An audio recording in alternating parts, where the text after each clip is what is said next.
Bible గ్రంథంలో తప్పులున్నాయా? Bible అనేది ఒక తప్పుడు పుస్తకమా? ఈ రోజు బైబిల్లో అనేది చాలా మంది తప్పులున్నాయి. బైబిల్లో ఆదికాండం 1వ అధ్యాయం 1వ వచనంలో తప్పులున్నాయి అని చెబుతారు. బైబిల్లో 1వ అధ్యాయం ఆదికాండంలో ఏముంది? దేవుడు భూమి ఆకాశంలో కలిగించేశాడు. అంటే దేవుడు కలిగజేసిన వాటిలో భూమి ఫస్ట్, తర్వాత ఆకాశం. అంటే God created the earth first and the heavens the next అంటారు. అంటే ఆకాశంలోనే కదా భూమి ఉండాలి. సో భూమి చేసిన తర్వాత ఆకాశం ఎలా పాసిబుల్ అనేది అంటున్నారు. ఇది తెలుగు ట్రాన్స్లేషన్. కానీ తెలుగు నుంచి ట్రాన్స్లేషన్ చేయకముందు ఆదిమ హిబ్రూ గ్రీక్ భాషలో ట్రాన్స్లేషన్ ఏంటో మనం చూద్దాం.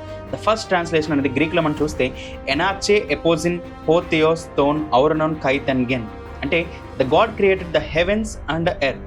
అలాగే హిబ్రూలో కనుక చూడగలిగితే బెరిషిత్ బారా ఎలోహిం ఎత్ హష్మయం విత్ హరేట్స్. అంటే the heaven and the earth. అంటే దేవుడు మొదట కలిగజేసిన దానిలో the heaven first, the earth. అంటే మొదట ఆకాశము తర్వాత భూమి. మరి భూమి ఆకాశం అనేది ఎందుకు రాయించాడంటే భూమి ఆకాశం అనేది ఒక కాంపౌండ్ వర్డ్. దీన్నే ద్వంద్వ సమాసం అంటారు. మీకు కనుక తెలుగు లిటరేచర్ వచ్చినట్లయితే two equal importance nouns attach చేస్తూ ఒక కంబైన్ వర్డ్గా దాన్ని అటాచ్ చేస్తే దాన్ని ఒక కాంపౌండ్ వర్డ్ అంటారు, ద్వంద్వ సమాసం. ఉదాహరణకు అన్నదమ్ములు, అక్క చెల్లెళ్ళు, భార్యాభర్తలు, ఇవన్నీ కాంపౌండ్ వర్డ్స్, ద్వంద్వ సమాసాలు అంటారు. అలాంటి మీనింగ్ ఇచ్చే ఇంపాక్ట్గా రాయబడిన మాటే భూమాకాశం. ఆకాశ భూమి అంటే బాగోదు కాబట్టి మాట్లాడే విధానంలో భూమాకాశం అనేది రాయబడింది. అలాగే ఇది నమ్మను. బైబిల్లో క్లియర్ కట్ గా దేవుడు మొదట ఆకాశాన్ని చూసిన రెఫరెన్స్ మీరు కనుక చూడగలిగితే యెషయా గ్రంథం 42:5, నిర్గమకాండం 20:11, యెషయా గ్రంథం 49:22 ఇవన్నీ చూడగలిగితే the first created the heaven and later the earth. ఇంకా చాలా రిఫరెన్స్ ఉన్నాయి, ఇవన్నీ చూసుకోండి. సో కాబట్టి బైబిల్ ఎక్కడ తప్పులు, ఎక్కడ బూతుల్లో మీరు చూసే విధానంలో తప్పులు ఉంది కాబట్టి సరి చేసుకోండి. Thank you so much.